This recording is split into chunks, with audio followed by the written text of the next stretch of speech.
Hello everyone, welcome back in Raya Smart Classes. Today we will study CBSE or NCERT Science Class 9 Matter in Our Surroundings Chapter 1 Session 3. In this session we will learn what is evaporation, how does evaporation cause cooling, applications of evaporative cooling, factors affecting the rate of evaporation, and what is condensation. I will try to elaborate each topic deeply in Hindi and English mix through PowerPoint presentation to understand you easily. At the end of each slide, hold slide for a minute. You may write down the details for note preparation and practice. Now let us start the topics.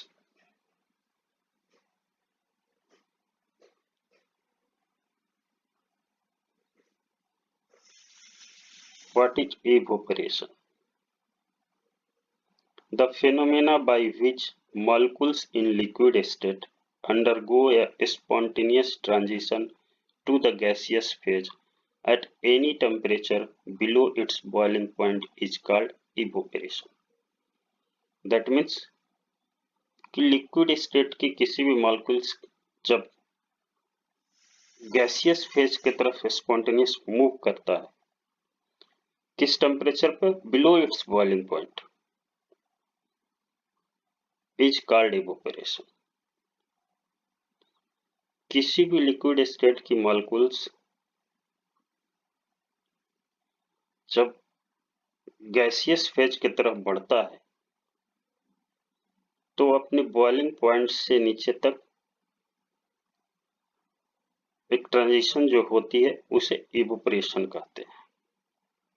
As for example, the gradual drying of damp clothes is caused by the evaporation of water to water vapor.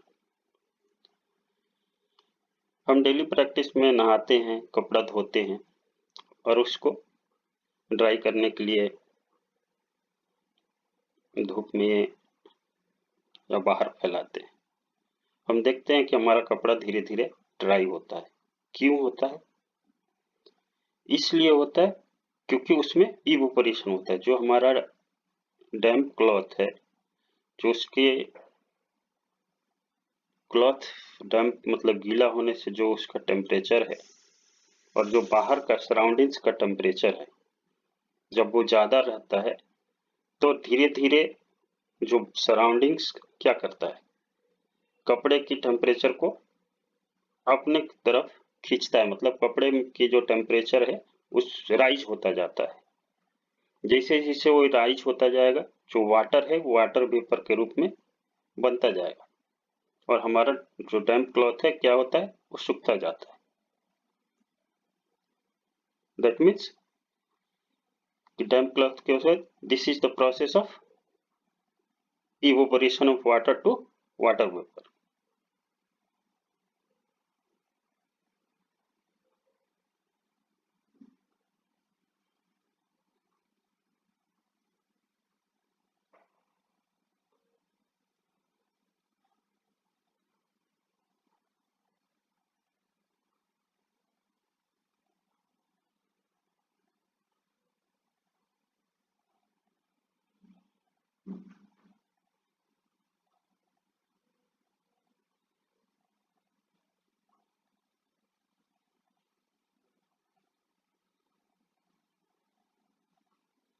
Next slide पर चलते हैं.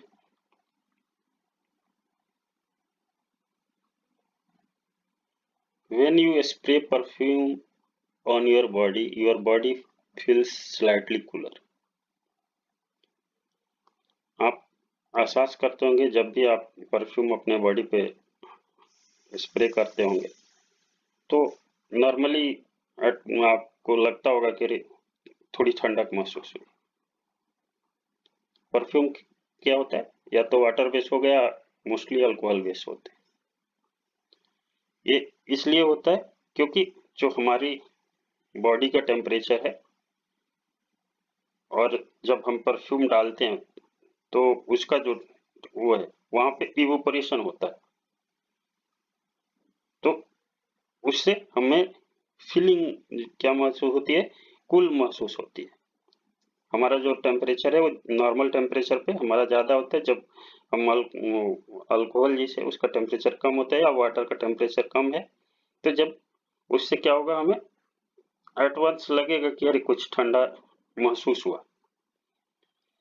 The same goes for stone on water, stone और water में भी same स्थिति होती है। This is an effect of evaporation. ये क्या है इफेक्ट? ये इवोपरेशन के इफेक्ट के चलते हमें ये एहसास होता है कि परफ्यूम जब हम अपने छिड़कते हैं तो हमें फीलिंग महसूस होता है। एक दूसरी तरह हम कह सकते हैं कि जो मैटर है वो जब क्या है लिक्विड स्टेट से वेपर स्टेट में पहुंचता है, तो change in of matter from its liquid state to its vapour state, that is called evaporation. The only difference is the rate at which the coolness is felt. Acetone और water में क्या आपको difference मिलेगा, coolness की जो एहसास है वो कितनी जल्दी और कितनी मतलब हमें हमारे दिमाग को पहुंचता है। In case of a stone, the part of your body that is in contact with liquid will cool the fastest.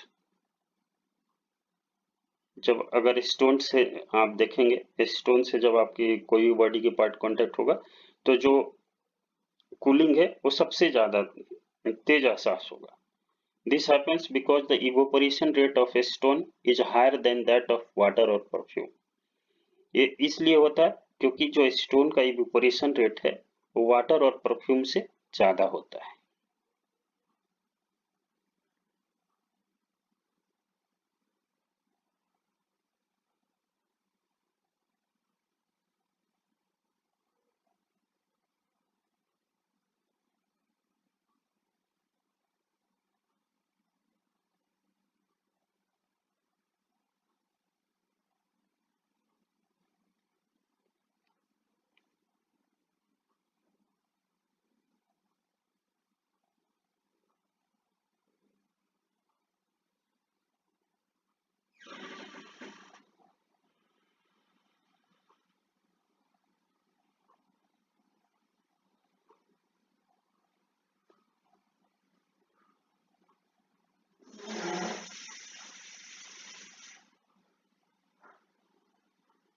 Next slide पर चलते हैं।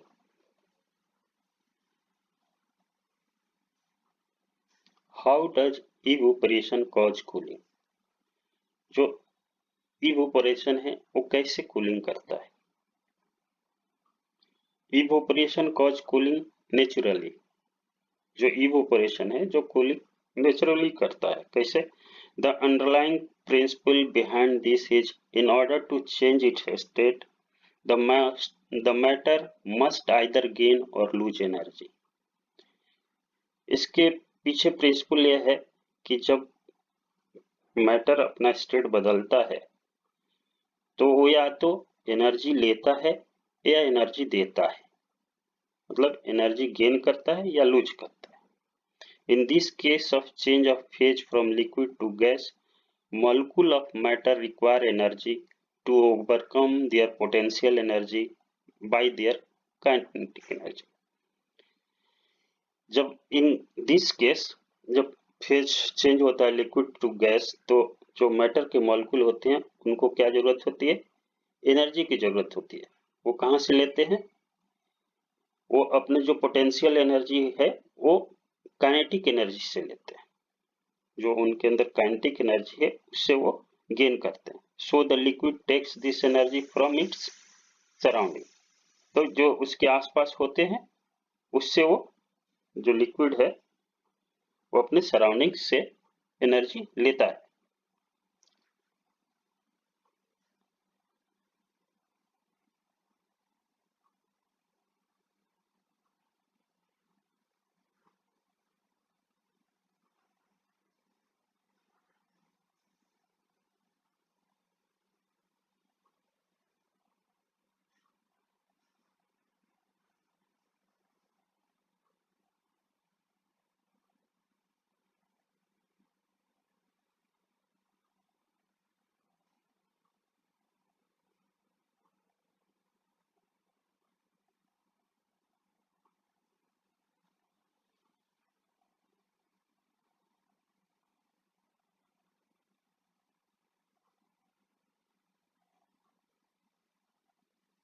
नेक्स्ट स्लाइड पर चलते हैं।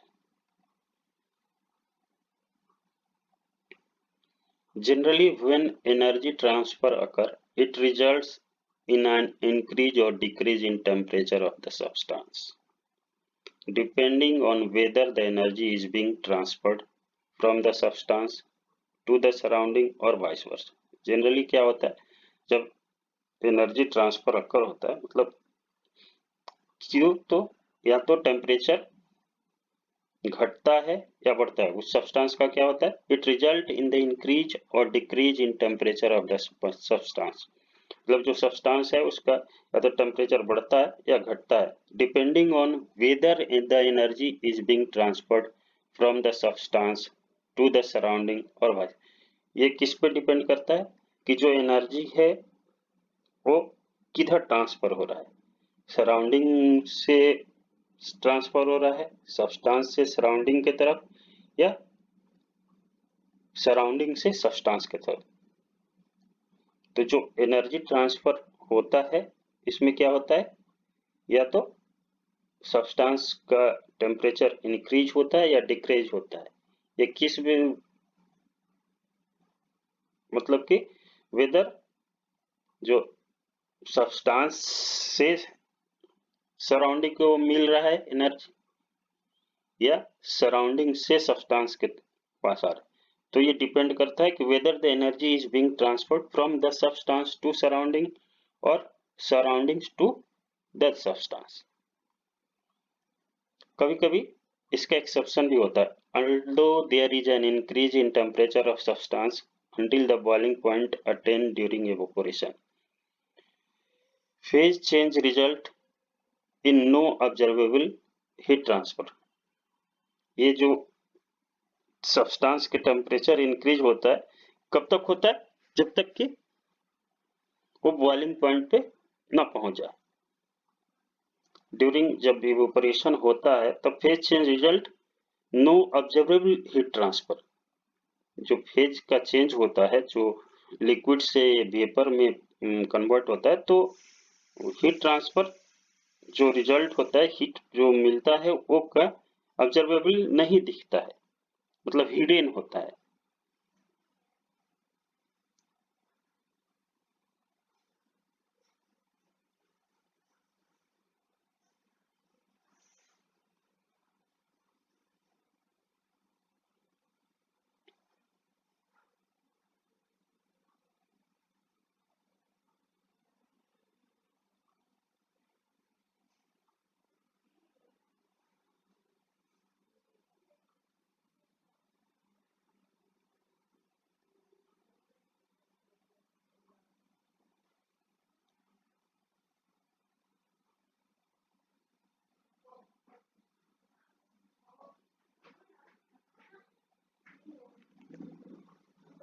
नेक्स्ट स्लाइड पे चलते।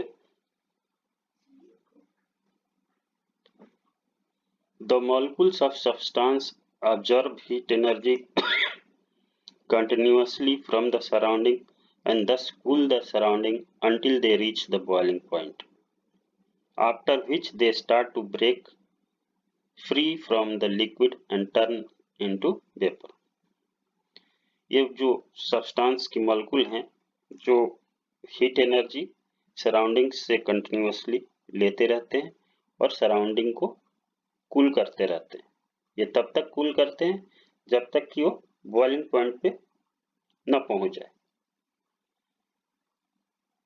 after which they start to break free from the liquid and turn into vapor। मतलब क्या होता है, वो लिक्विड से वेपर में कन्वर्ट हो जाते हैं। Since there is no change in temperature till the evaporation process is complete, मतलब जब तक evaporation process complete होता है, जब तक कोई टेम्परेचर का चेंज दिखता नहीं, that is the entire liquid gets converted into vapor, the amount energy required for this phase is called the latent heat of vaporization। मतलब कि जो इंटायर लिक्विड जब वेपर में कन्वर्ट होता है तो जो एनर्जी की रिक्वायर्ड होती है उस फेज में क्या कहलाता है, latent heat of vaporisation. Latent का meaning hidden, where the word latent means hidden, means this heat will not change the temperature reading on the thermometer. That means जो मैं कहा ना अभी पहले ही कि ये नो ऑब्जर्वेबली हीट एनर्जी ट्रांसफर दिखता है, तो यहाँ पे जो थर्मामीटर पे ये टेम्परेचर का चेंज नहीं दिखता है. It is not change the temperature reading.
Next slide पे चलते हैं.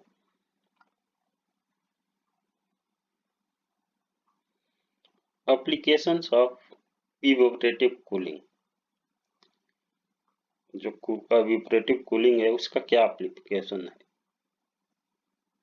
यूज क्या है. जनरली हम देखते हैं क्या, we sweat in order to cool our bodies. आप गर्मी का दिन आता है तो हमें बहुत गर्मी होती है, हमें पसीना होता है, तो जो स्वेट है वो क्या करता है, हमारे बॉडी को कूल करता है. कैसे?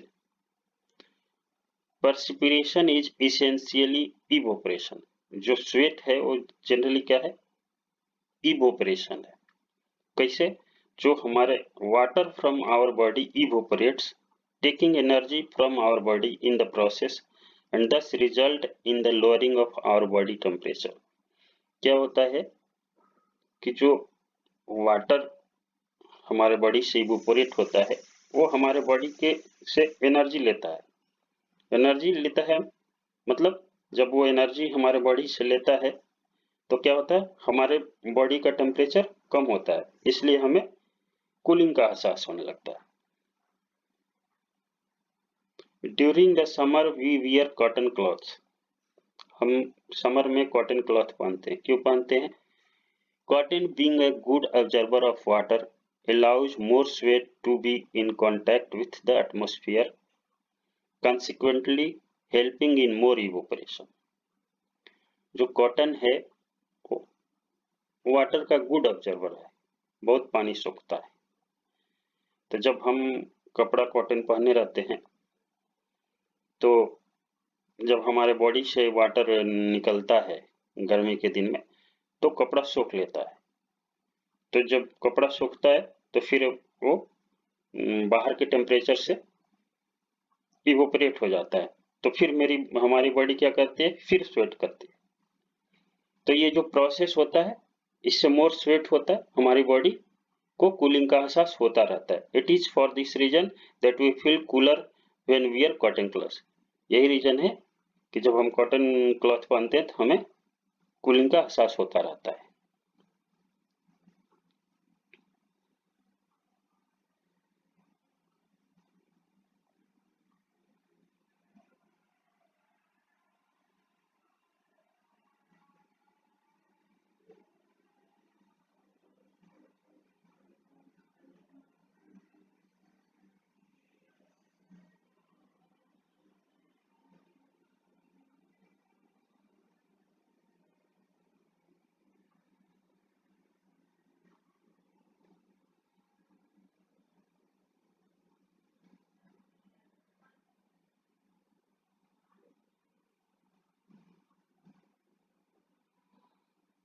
नेक्स्ट स्लाइड पे बढ़ते हैं।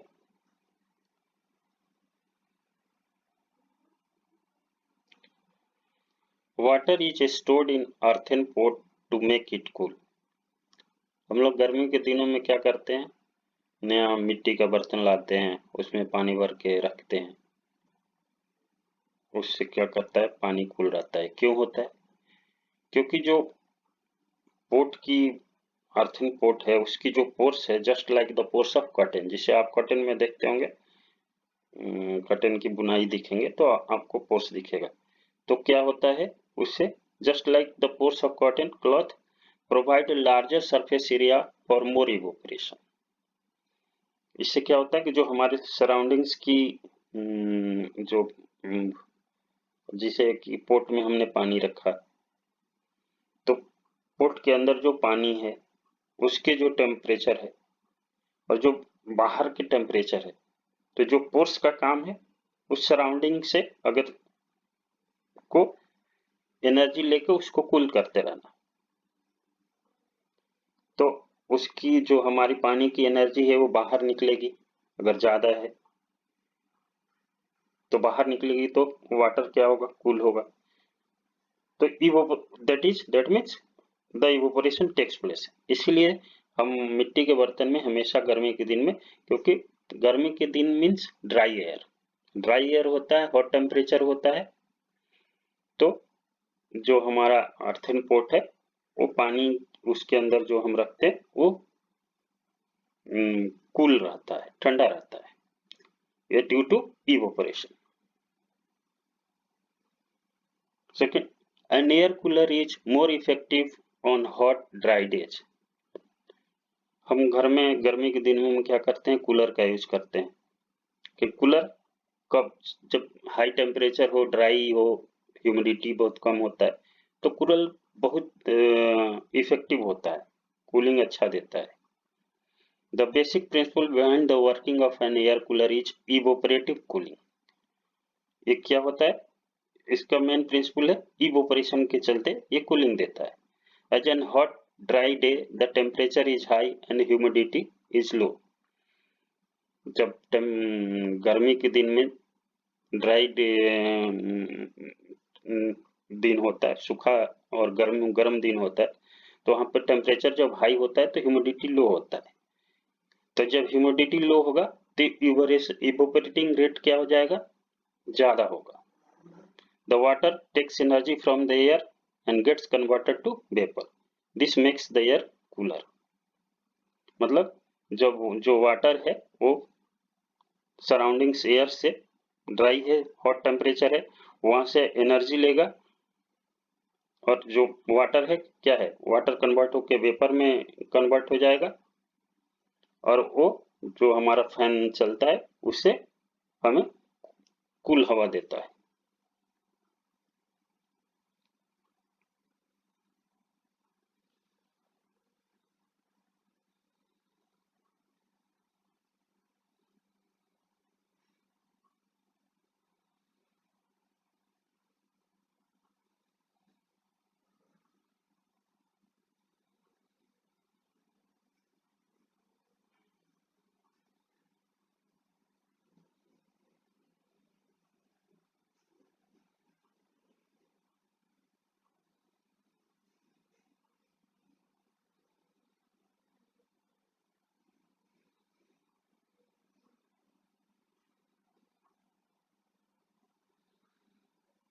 नेक्स्ट स्लाइड पे बढ़ते हैं।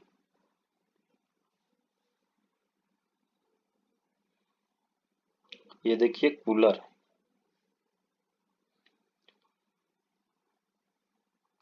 कूलर कैसे वर्क करता है, कैसे इवेपोरेशन होता है, इसमें इस फिगर में समझने में आपको आएगा।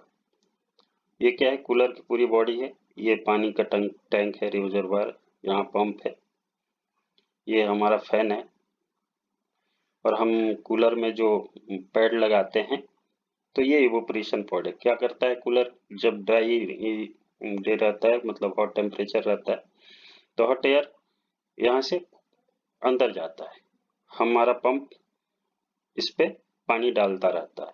तो जब पानी डालता रहता है तो जब यहाँ हॉट एयर जाएगा तो यहाँ पे क्या होगा, इवोपरेशन होगा। यहाँ टेम्परेचर ज्यादा है बाहर का, पानी का लगभग बाहर के टेम्परेचर से कम है, तो जब यहाँ मिलेगा तो इसको ये जो वाटर है, वाटर का टेम्परेचर राइज होना शुरू करेगा। जब राइज होना शुरू करेगा तो क्या होगा, बिलो बॉइलिंग पॉइंट हमने आपको बताया इवोपरेशन होता है। तो इवोपरेशन होगा मतलब, तो जो बाहर का हॉट एयर है, उस एयर से, जब हमारे रूम में भी हॉट एयर है, तो जब ये वाटर है जो इसका इवोपरेशन शुरू होगा, तो वो हवा हमारे को फैन के थ्रू कूल एयर अंदर आता जाएगा। तो this is the process we adopt in air cooler. Next slide पे चले।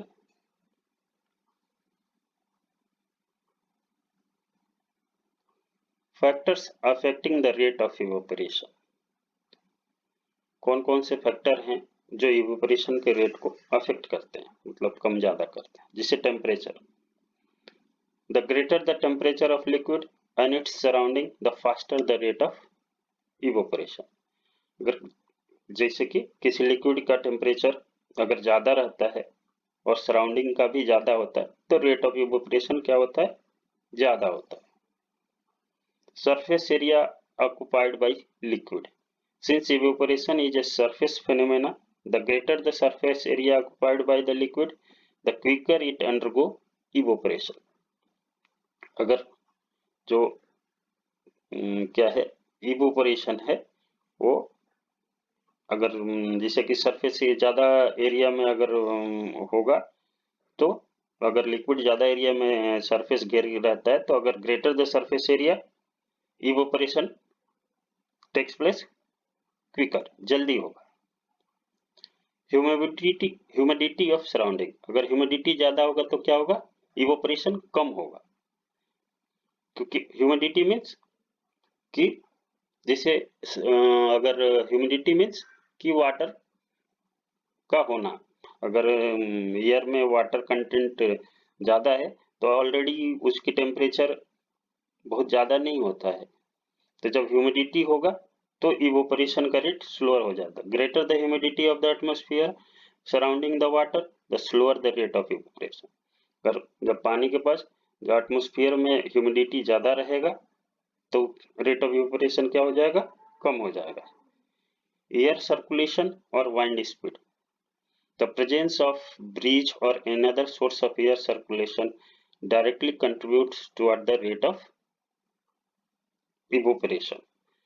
जिससे कि द प्रेजेंस ऑफ ब्रीज और another sources of air circulation, जो एयर का सर्कुलेशन है वो इवोपरेशन के रेट में डायरेक्टली कंट्रीब्यूट करता है। अगर एयर की सर्कुलेशन ज्यादा है तो इवोपरेशन का रेट भी ज्यादा होगा।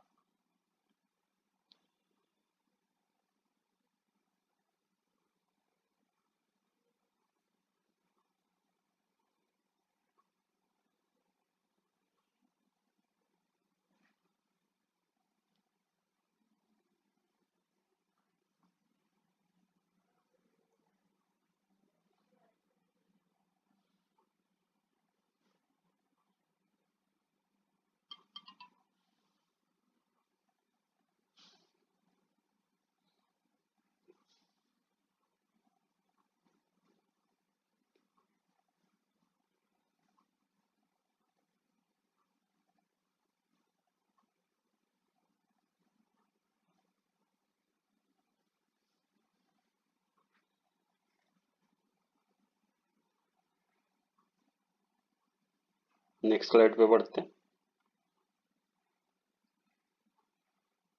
कंडेंसेशन, कंडेंसेशन क्या है, जस्ट रिवर्सिबल प्रोसेस है इवोपरेशन का।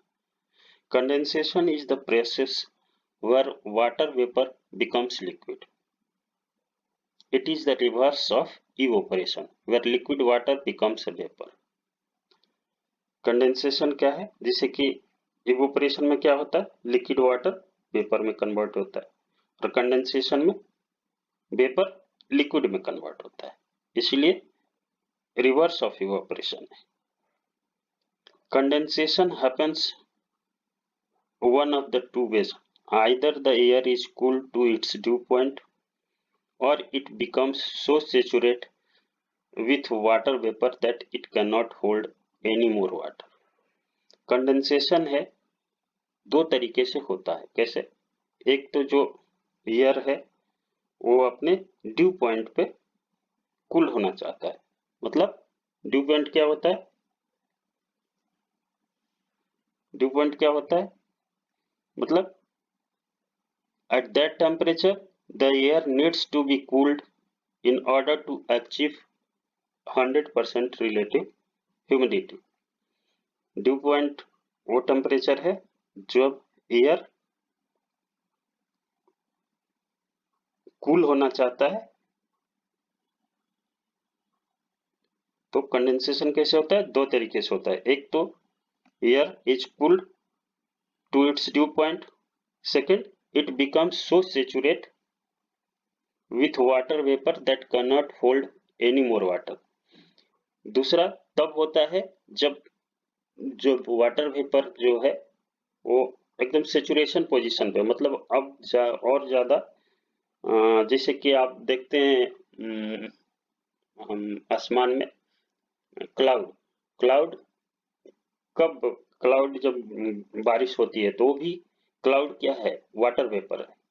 तो जब तक उसकी होल्ड करने की क्षमता होती है, जब तक वो सेचुरेट नहीं हो जाता है, तब तक क्लाउड वाटर वेपर को इकट्ठा रखता है. एक पॉइंट ऐसा आता है जब वाटर वेपर इकट्ठा और होल्ड नहीं रख सकता, तो ही ड्रॉपलेट बन के रेन होके हमारे को धरती पे दिखाई पड़ता है. That means due to condensation.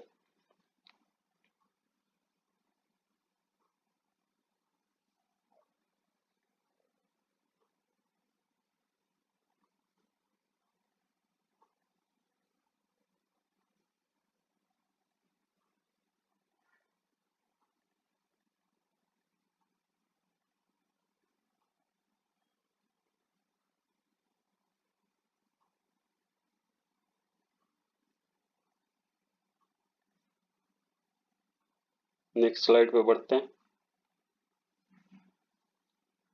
Due point. Dew point is the temperature at which condensation happen. Dew point वो टेम्परेचर है जहां कंडेंसेशन होता है. Dew is simply condensed water in the atmosphere. जो एटमोस्फियर में वाटर है वो कंडेंसेट होता है, मतलब जो वाटर वेपर है वो कंडेंस होके वाटर होता है. Air temperature can reach or fall below the dew point naturally as they often do at night. जो एयर टेम्परेचर है वो नेचुरली ड्यू पॉइंट पे गिरता है. आप दिन का टेम्परेचर और रात का टेम्परेचर में आप देखते हैं जनरली हमेशा ही होता है. क्यों? That's why lawn, cars, houses are often coated with water droplet in the morning. हम सुबह हमेशा देखते हैं कि जो हमारे कार है या लॉन है या छत है उस पे क्या है? वाटर ड्रॉपलेट्स मतलब गिरा होता है. ये due to condensation. Condensation can also procedure water droplets on the outside of soda cans और glasses of cold water. Condensation और कहाँ होता है? सोडा कैन्स पे भी होता है, और जैसे कि कोल्ड वाटर होता है, हम किसी ग्लास में कोल्ड वाटर लेते हैं तो आप देखते हैं कि जो ग्लास की बाहरी एरिया होता है उस पे वाटर ड्रॉपलेट दिखाई देता है. ये क्यों दिखाई देता है? Due to condensation. मतलब क्या हुआ? जो ग्लास के अंदर वाटर है इसका टेम्परेचर जो है वो कम है और जो सराउंडिंग्स का टेम्परेचर है वो ज्यादा है. तो जो वाटर है ग्लास के अंदर वो बाहरी टेम्परेचर पे आना चाहता है, इसलिए जो बाहरी दीवार है, जो बाहरी ग्लास की बाहरी एरिया है उस पे ड्रॉपलेट होके धीरे धीरे आपको गिरता दिखेगा. एक टाइम ऐसा आता है जब वाटर का भी टेम्परेचर और ग्लास का भी बाहर सराउंडिंग्स का भी टेम्परेचर एक हो जाता है, तब आपको वाटर ड्रॉपलेट नहीं दिखाई देता है. When warm air hits the cold surface, it reaches its dew point and condenses. मैंने अभी बताया ना कि जब गर्म हवा ठंडी सरफेस पे पड़ता है तो क्या करता है, वो अपने ड्यू पॉइंट पे पहुंचता है और वो कंडेंसेस होने लगता है. This leaves droplet of water on the glass और कैन. ये इसलिए जो ड्रॉपलेट्स है ग्लास पे या कैन्स पे दिखाई देते हैं. When a pocket of air becomes full of water vapor, cloud form. हमने देखा, मैंने अभी आपको पहले ही जिक्र किया, क्लाउड कैसे बनता है. जब हमारे अर्थ से क्या लेता है, वाटर लेता है, वाटर वेपर जाके क्लाउड बनता है. एक टाइम ऐसा आता है, the point eight which condensation start can easily be viewed in cumulus cloud. जब क्लाउड क्या होता है कि एक ऐसा पॉइंट होता है कि कंडेंसेशन, मैंने बताया ना कि एक ऐसा पॉइंट होता है जब क्लाउड क्या करता है, वो और वाटर वेपर को होल्ड नहीं रख सकता, तो कंडेंसेस होने लगता है, तो कंडेंसेशन की प्रक्रिया शुरू हो जाती है. विच है flat bottoms. Those flat bottoms are water vapour begins to condense into water droplet. तो जो वाटर वेपर थे वो शुरू हो जाते हैं वाटर ड्रॉपलेट में एज ए रेन हमारे को होता है.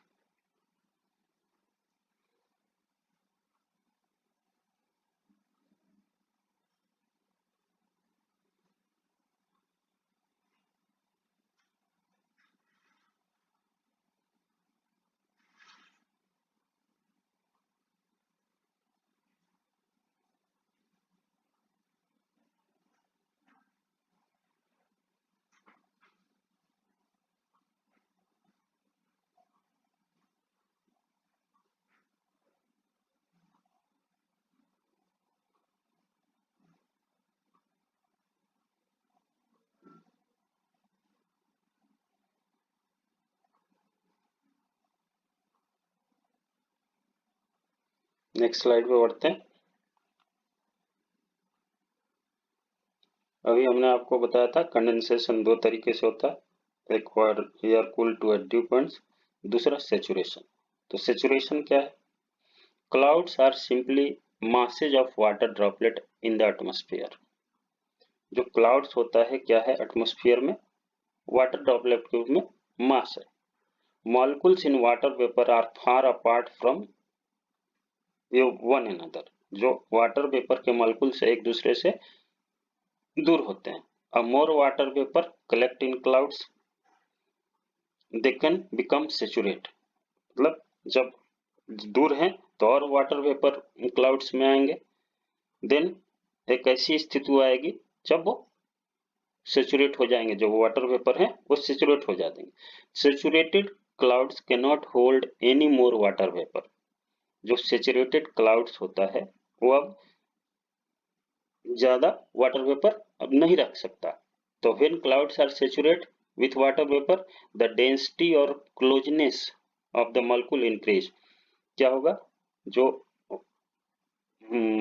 मॉलिक्यूल्स की डेंसिटी जो वाटर वेपर है अब वो सघन होता जाएगा, मतलब क्लोज होते जाएंगे.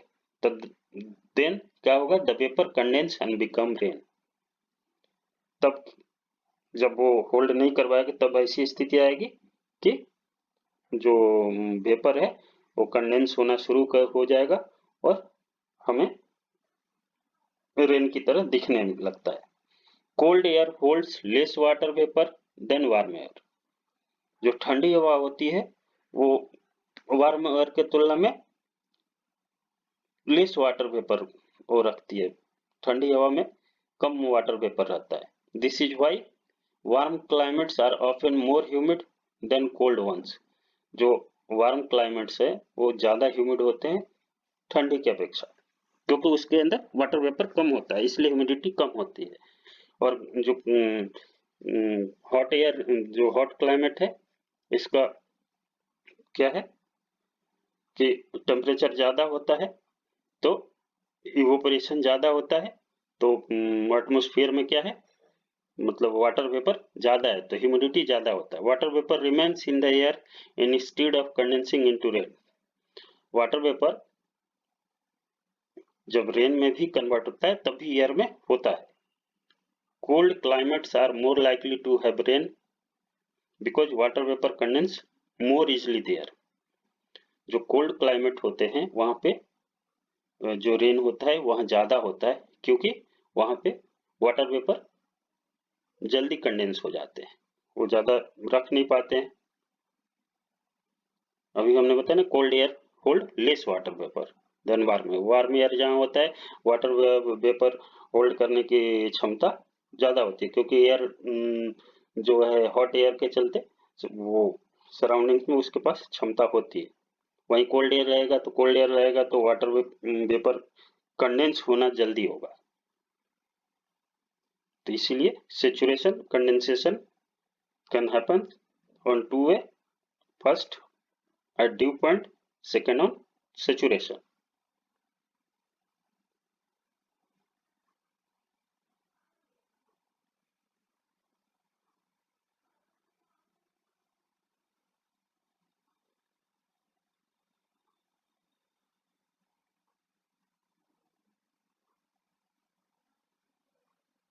आज ये सेशन यहीं समाप्त करते हैं, इसके आगे नेक्स्ट सेशन में पढ़ेंगे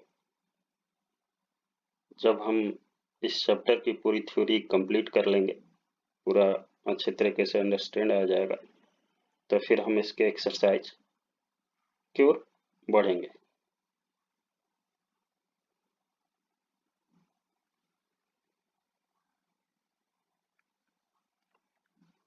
तो आप लोगों ने ये नोट डाउन कर लिया होगा, ऑफलाइन प्रैक्टिस करने के लिए बहुत जरूरी है। और हम हमेशा ही कहते रहे हैं कि सिर्फ सुनने से ही नहीं, जब तक आप अपने से ओरली रिवीजन और साथ के साथ रिटन प्रैक्टिस करेंगे तो साइंस को और बेहतर तरीके से समझेंगे। इसलिए मैं बार बार हमेशा ही कहता हूँ कि आप राइट डाउन करते रहिए। हर सेशन में ही ये बात मैं बताता हूँ, क्योंकि प्रैक्टिस के बगैर साइंस कुछ नहीं है। आप कभी भी साइंस नहीं जान पाएंगे जब तक आप प्रैक्टिस नहीं करेंगे। तो आज का सेशन समाप्त करते हैं। Thank you.